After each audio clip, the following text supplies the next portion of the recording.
Y a-t-il d'égalité qu'au cimetière? Autrement dit, doit-on tous crever pour pouvoir enfin mettre en œuvre le deuxième item de notre devise nationale?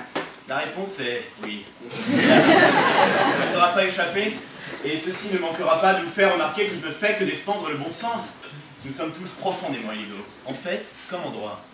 Il n'y a guère que deux choses pour lesquelles Mère Nature nous traite de la même façon, notre naissance et notre mort.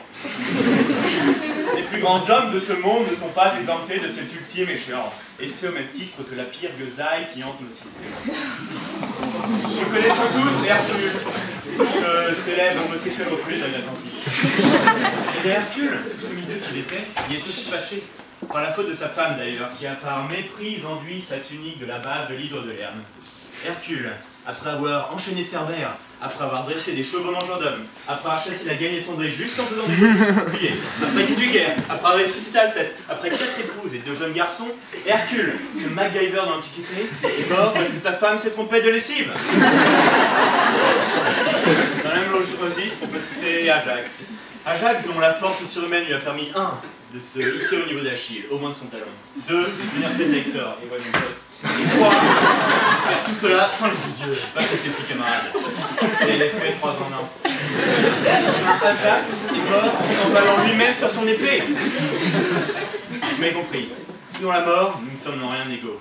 Mais pourquoi, bordel? Après 200 ans de gestion autour des droits d'homme, après 3 révolutions, après Mao, Staline et les autres, après Bernadette Chirac, David Douillet et Jean-Claude Van Damme, pourquoi y a-t-il encore des gens qui doivent vendre des tours Eiffel lumineuses pendant que d'autres alcooliques font du scooter en Russie?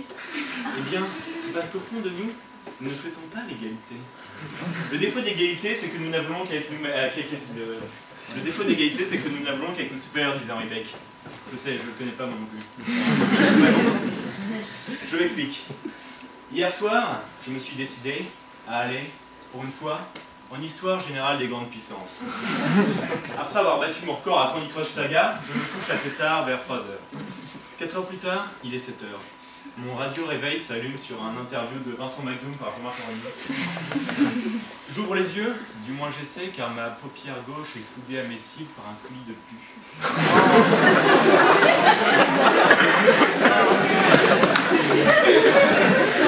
Je me lève, je cours faire pipi, je me lave le kiki à l'eau froide pour le calmer un peu. Je mange quelques tours de fromage qui passent sur mon histoire. Je jette un regard d'un glace pour aussitôt détourner mes yeux de la vue famélique d'un visage qui va encore dormir. Je sors sur le palier et là, je croise mon voisin, que des parents à la bienveillance infinie ont eu la bonté d'appeler Titouan. Aujourd'hui, Titouan a mis un pantacourt. Il porte des baskets running ainsi qu'un t-shirt à manches longues avec visu de tribal king. Il a les cheveux encore plus gras que moi, les oreilles qui brillent, le nez qui luit. Il tente de me sourire, mais gêné par les élastiques de son appareil dentaire, il ne peut qu'esquisser un rectus affreux qui, pour l'instant, me fait ressembler à un trisomique. Vous l'avez compris, c'est Mister Univers 2017 qui me tend cette main blanche clairsemée de poils roux crépus. Et moi, comme chaque matin où je passe Titouan, je me dis, finalement, je suis pas si mal. Et convaincu de la supériorité raciale, je me rends en cours ensemble.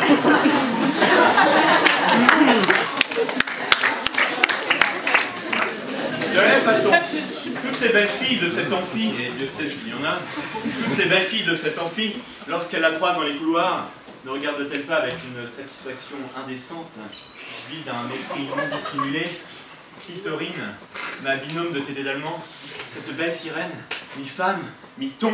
On dit souvent que les femmes embellissent en vieillissant, du moins j'espère pour vous. Mais Clitorine, elle semble suivre l'évolution inverse. La brave fille en effet successivement quitté les stades de brandette de morue et de steak de thon pour atteindre celui d'assiette du pêcheur. Bien mademoiselle, n'êtes-vous pas infiniment, n'êtes-vous pas bien heureuse d'être pas égale à la pauvre Clitorine? N'êtes-vous pas plutôt immensément satisfaite de cette criante inégalité, tout bien pensant que vous êtes? Vous m'avez compris, personne ne souhaite l'égalité.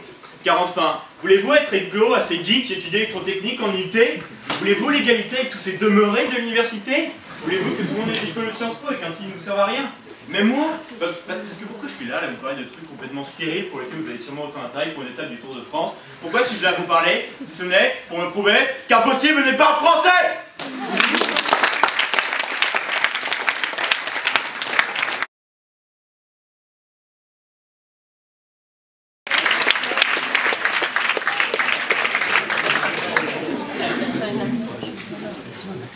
Vos discours adversaire.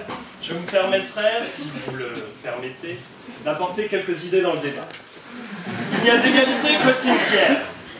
Une phrase qui me laisse quelque peu dubitatif. En effet, je n'ai que rarement constaté l'égalité dans les cimetières.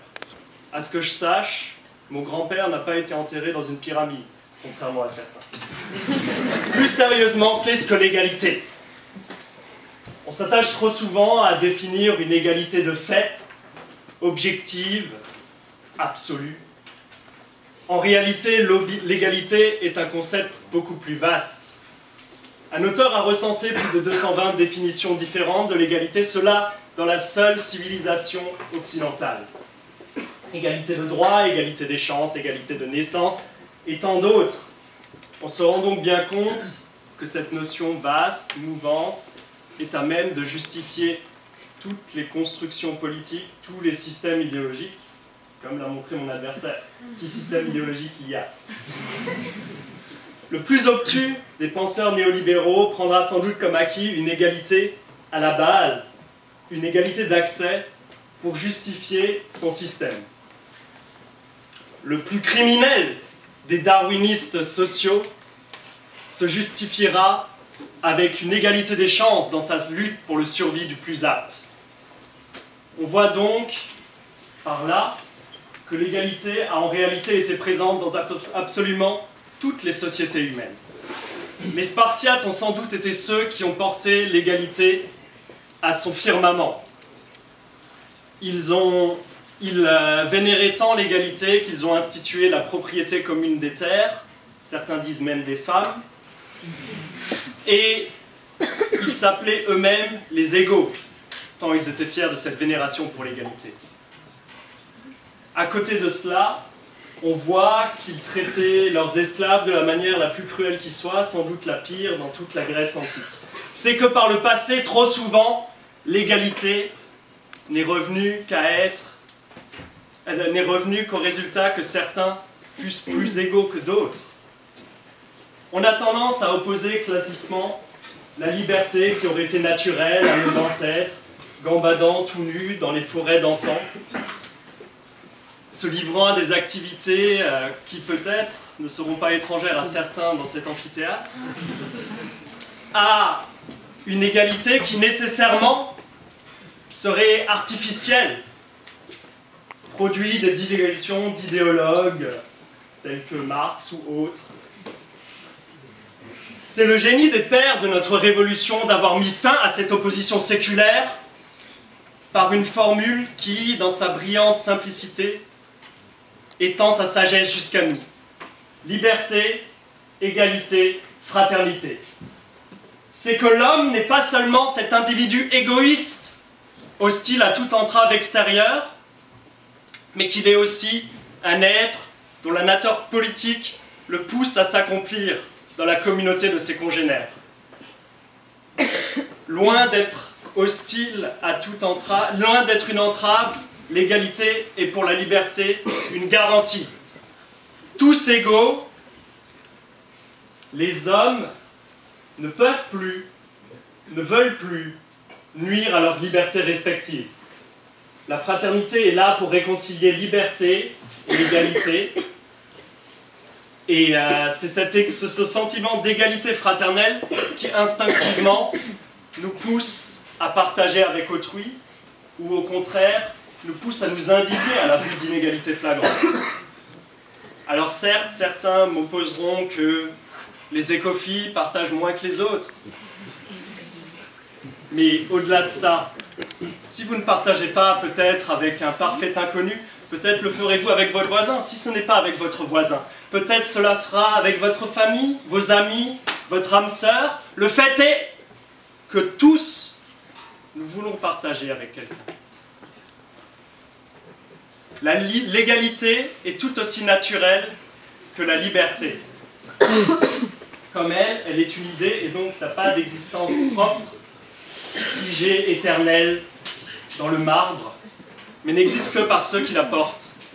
Comme le disait Léon Gambetta, ce grand républicain, la démocratie, ce n'est pas reconnaître des égaux, c'est en faire.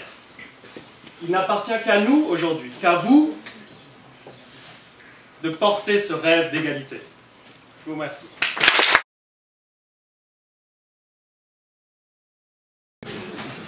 Bon alors, juste une petite remarque, c'était très drôle parce que tu nous as quand même dit, il nous a dit, notamment, l'égalité n'a pas d'existence propre. Bon, enfin, je crois que tout est dit. Là, non, je dis que c'était une idée. Bon, bah, voilà, et comme toute idée, elle n'est pas présente devant nous, elle est présente dans nos esprits. L'égalité, c'est un concept. Donc, un concept n'existe pas par lui-même. Donc elle n'existe pas. Enfin, je veux dire, la question, c'est quand même, non. Y a-t-il une égalité quelque part? Alors pour toi, la liberté n'existe pas. Bah si, justement. Parce que je pense, figure-toi que... En fait, ce que tu veux nous dire, c'est qu'il faut une égalité à la base pour garantir l'égalité des chances pour la méritocratie, c'est ça? Non, je crois que tu as mal compris mon propos. J'ai rappelé que, contrairement à ce que peut-être tu as laissé entendre, il n'y a pas qu'une égalité à la base. L'égalité revêt plusieurs formes. On pourrait avoir une forme d'égalité des chances, qui est le concept de la méritocratie, c'est-à-dire que tous puissent arriver à la fin. Oui, d'accord. Quelle est ton idée? Quelle est ta définition de l'égalité? Donc, en fait, tu dis on a une égalité des chances pour finalement la méritocratie arriver à une inégalité générale. Là, je pense que, bon, enfin, on a un bon compromis, si tu veux. Je pense qu'on a une égalité au départ pour, inégalité au départ pour une inégalité à la fin. On s'en sort bien, enfin, on garde l'aspect j'ai totalement raison, et on parle ça. Sans doute règne-t-il entre nous une inégalité quant à la manière de manifester notre sûreté de soi. Cela dit, je crois que l'amphithéâtre a peut-être saisi mon propos. Néanmoinds, je voudrais revenir plutôt sur le plan des idées, qui peut-être n'ont pas été aussi claires sur les précédents. Qu'est-ce que l'égalité? Je pense que c'est là le nœud de la question qui nous a été proposée. L'égalité est avant tout un combat. Effectivement, l'égalité n'est pas quelque chose qui se dresse face à nous, qui est une évidence. Les hommes sont tous inégaux, ils naissent inégaux. Il y en a des plus intelligents, il y en a des plus beaux, il y en a des plus verbeux, et ainsi de suite. Mais excuse-moi, mais le sujet n'est pas de savoir est-ce qu'il faut d'égalité, est-ce que l'égalité est un combat. L'égalité, c'est de savoir s'il y a de l'égalité. L'égalité est évidente, elle fait partie de notre nature. Sans égalité, que sommes-nous? Nous sommes des animaux. Sans égalité, nous sommes livrés à la nature qui nous a créés tels, et nous ne sommes pas à même. Il n'y a pas d'égalité, regarde, l'un est cultivé, l'autre regarde Nabila et Carotte Néné, l'autre est costaud et fort, l'un est costaud et fort, l'autre oui, mais regarde. L'un est beau gosse, l'autre est précoce. Qu'est-ce qui nous empêche de changer? Qu'est-ce qui nous empêche de changer? Et l'opposition fondamentale qui dirait que d'ici 3 ans, après avoir pu être un milliardaire, on ne peut pas obtenir le même niveau de sécurité.